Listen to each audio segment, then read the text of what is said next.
आपका हमारे चैनल पे स्वागत है। इस वीडियो में हम आपको अग्निहोत्र के बारे में बताने जा रहे हैं। अग्निहोत्र एक ऐसा हिंदू अनुष्ठान जिसके फायदों को विज्ञान भी मान चुका है। इसकी विधि क्या है, इसके लाभ क्या हैं? अग्निहोत्र से आप कुछ भी हासिल कर सकते हो, यही इसकी खासियत है।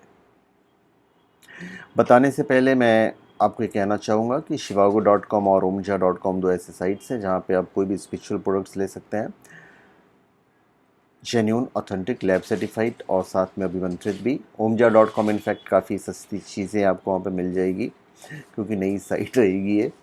तो चलिए हम आपको इसके बारे में बताते हैं, अग्निहोत्र के बारे में। तो अग्निहोत्र एक हिंदू अनुष्ठान है जिसके फ़ायदे विज्ञान मान चुका है। ये हमारे आसपास की हवा को पवित्र करने के लिए नियमित रूप से यदि हम अग्निहोत्र करें तो इसका एक ज़बरदस्त फ़ायदा होता है। और ये हिंदू धर्म में ये जो परंपरा है ये काफ़ी प्राचीन है। अग्निहोत्र वैदिक संस्कृति में यज्ञ विधान का मूल तत्व है। अग्निहोत्र के जरिए सूर्य और चंद्रमा से प्राप्त होने वाली उच्च शक्तियुक्त ब्रह्मांड ऊर्जा को बेहतर तरीके से ग्रहण किया जा सकता है। और अग्निहोत्र के संबंध में अब तक कई शोध हो चुके हैं। तो अग्निहोत्र से वातावरण चैतन्यमय बनता है तथा सुरक्षा कवच भी निर्मित होता है। प्रतिदिन अग्निहोत्र करना यह केवल आपातकाल की दृष्टि से ही नहीं अपितु सदा के लिए ही उपयुक्त है। अग्निहोत्र के विषय में विस्तृत विवेचन ग्रंथ में किया गया है और यह ग्रंथ पाठक जितने भी लोग हैं जो भी पढ़ते हैं और यदि इम्प्लीमेंट करते हैं तो बेनिफिट भी उन्हें ज़रूर होता है। संत, महात्मा, ज्योतिषी आदि के मतानुसार आज आपातकाल प्रारंभ हो चुका, आप ही देख ही रहे हैं। हर जगह युद्ध, बम, यही सब फटते चले जा रहे हैं और इसकी भीषणता बढ़ती चली जाएगी। इस काल में समाज को कई आपत्तियों का सामना करना पड़ेगा और आपातकाल में अपने परिजनों की तथा देश बंधुओं की रक्षा एक बहुत बड़ी चुनौती बनती है। आपातकाल में यातायात के साधनों के अभाववश रोगी को चिकित्सालय पहुंचाना, डॉक्टर तथा वैद्य से संपर्क करना तथा बाजार से औषधियाँ प्राप्त करना बहुत कठिन होता है। तो ऐसे बहुत सारी मुश्किलें होती हैं। अग्निहोत्र मतलब क्या, यदि हम व्याख्या करें तो अग्निहोत्र अर्थात अग्न्यंत्रणामी, अग्नि में आहुति अर्पित कर की जाने वाली ईश्वर की उपासना है। अग्निहोत्र से उत्पन्न अग्नि रज तम कणों को विघटित करती है तथा वायुमंडल में दीर्घकाल तक बनी रहती है। इसलिए इस प्रक्रिया को कार्यान्वित करते रहने से यह अग्नि मनुष्य के सर्व ओर 10 फुट तक का सुरक्षा कवच निर्मित करती है और यह कवच तेज संबंधी वस्तु मात्र के स्पर्श के प्रति अत्यंत संवेदनशील होता है। सूक्ष्म रूप से यह कवच ताम्र वर्ण का दिखाई देता है। हिंदू धर्म में वेदों में 5 प्रकार के यज्ञों के बारे में बताया गया है। ब्रह्म यज्ञ, देव यज्ञ, पितृयज्ञ, वैश्वदेव यज्ञ और अतिथि यज्ञ। इसमें से देव यज्ञ जो सत्संग या अग्निहोत्र से कर्म द्वारा किया जाता है, इसमें वेदी बनाकर अग्नि प्रज्वलित कर होम किया जाता है और इसी को अग्निहोत्र यज्ञ के नाम से जाना जाता है। और अग्निहोत्र यज्ञ का वर्णन यजुर्वेद में किया गया है। अग्निहोत्र का अर्थ है कि ऐसा होम मतलब आहुति जिसे प्रतिदिन किया जा सकता है तथा इसकी अग्नि को बुझने नहीं दिया जाता है। पर एनीवेज, आप जब अपने घर में करोगे तो एनीवेज अग्नि बुझेगी। महाभारत अश्वमेधिक पर्व के अंतर्गत अध्याय 12वें में अग्निहोत्र की महत्ता का वर्णन भी किया गया है। यज्ञ में इंसान द्वारा आहुति देकर भगवान की आराधना की जाती है और इस यज्ञ के बारे में वेदों में भी बताया गया है। सर्वप्रथम दयानंद सरस्वती ने इस यज्ञ को अपनी पंच महायज्ञ विधि में प्रस्तुत किया था और यहीं से इस यज्ञ की महत्ता बढ़ गई और आमजनों के बीच इस यज्ञ ने प्रसिद्धि हासिल की है। इस यज्ञ को करने से देवऋण चुक्त होता है यह यज्ञ आपातकालीन स्थिति के लिए ही नहीं बल्कि प्रतिदिन करने के लिए भी उपयुक्त है। हिंदू धर्म में मान्यता है कि अग्निहोत्र से उत्पन्न अग्नि से रज और तम कणों का नाश होता है, और जैसा कि मैंने आपको बताया कि इस यज्ञ से उत्पन्न अग्नि मनुष्य को 10 फीट तक सुरक्षा कवच प्रदान करती है। इस हवन में प्रयोग किए जाने वाला पात्र विशेष आकृति और तांबे का होता है।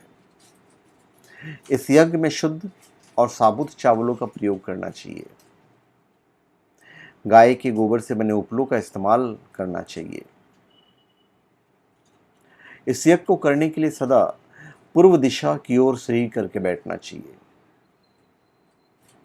किधर? पूर्व दिशा की ओर शरीर करके बैठना चाहिए। सबसे पहले यज्ञ करने वाले पात्र को पूजा स्थल पर रखें, जिसके अंदर उपले का एक छोटा टुकड़ा घी डालकर रखें और उसके आसपास भी उपले रखें। अब एक छोटे उपले में घी लगाकर प्रज्वलित करें और उसे उपलों के बीच में रख दीजिए। घी का ही प्रयोग करना है, गाय के घी का, और अग्नि प्रज्वलित करने के लिए मुंह से नहीं फूकें। इस प्रक्रिया के दौरान अनेक मंत्रों का उच्चारण किया जाता है, जैसे कि आचमन करने के लिए ईश्वर की स्तुति के मंत्र, दीपक जलाने के लिए मंत्र, अग्नि प्रज्वलित करने का मंत्र, समिधा रखने का मंत्र, इन सब से आहुति दी जाती है। फिर आता अग्निहोत्र मंत्र। ये सूर्योदय और सूर्यास्त के समय ही यह यज्ञ करने का महत्व बताया गया है। इसमें प्रातःकाल 12 आहुतियाँ और सायंकाल 12 आहुतियाँ दी जाती है। सूर्योदय के समय जो आपको मंत्र उच्चारण करना है वह है सूर्याय स्वाहा सूर्याय इदम न मम, प्रजापतये स्वाहा प्रजापतये इदम न मम। और सूर्यास्त के समय आप मंत्र पढ़ेंगे अग्नेय स्वाहा अग्नेय इदम न मम, प्रजापतये स्वाहा प्रजापतये इदम न मम। अब परिवार के किसी एक सदस्य को अग्निहोत्र करना चाहिए और अन्य सदस्यों को साथ में मंत्रोच्चारण करना चाहिए। और आहुति करने के लिए व्यक्ति को अपने दाहिने हाथ की मध्यमा, अनामिका और अंगूठा, इसकी सहायता से अच्छित मिश्रण को यज्ञ पात्र में आपको डालना है। अग्निहोत्र करने का सही समय सूर्योदय या सूर्यास्त ही है, और अग्निहोत्र के उपरांत कोशिश करें कि अग्नि शांत होने तक ध्यान अवस्था में बैठें। अग्नि शांत होने के उपरांत इसके भस्म को सुरक्षित किसी पात्र में रखें और पेड़ पौधे के लिए खाद के रूप में आप इस्तेमाल कीजिए। तो ये अग्निहोत्र की है।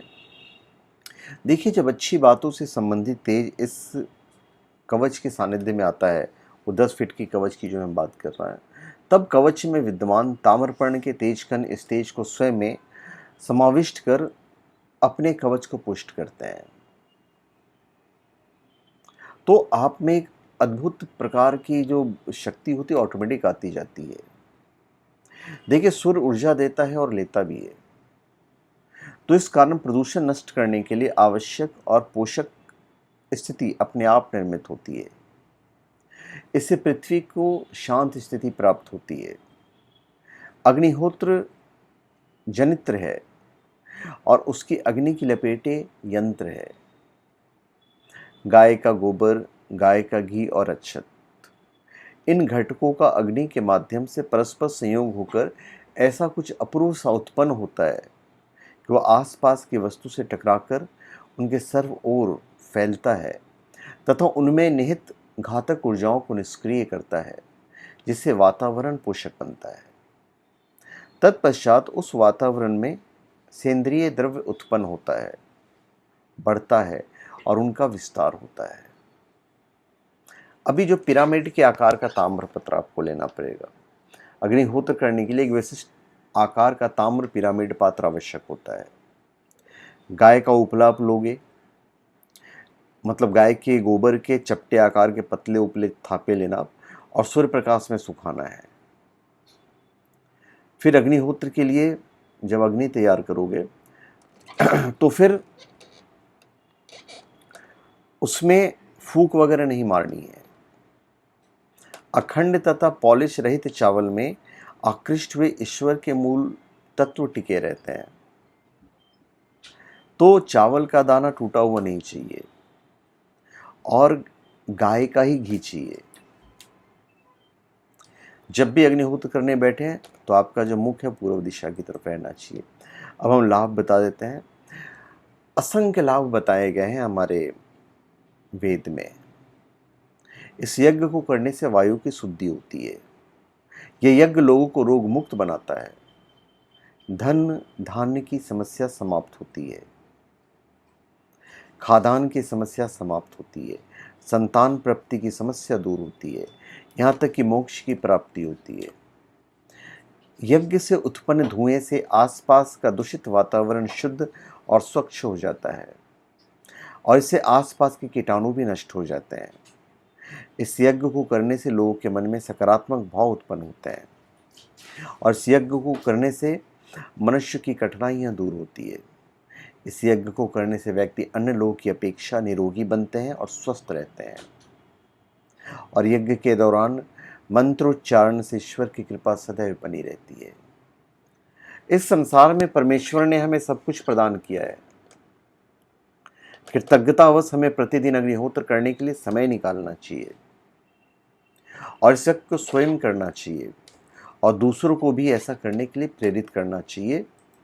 फिर उसके बाद जो फल मिलता है वो फिर कमाल का मिलता है।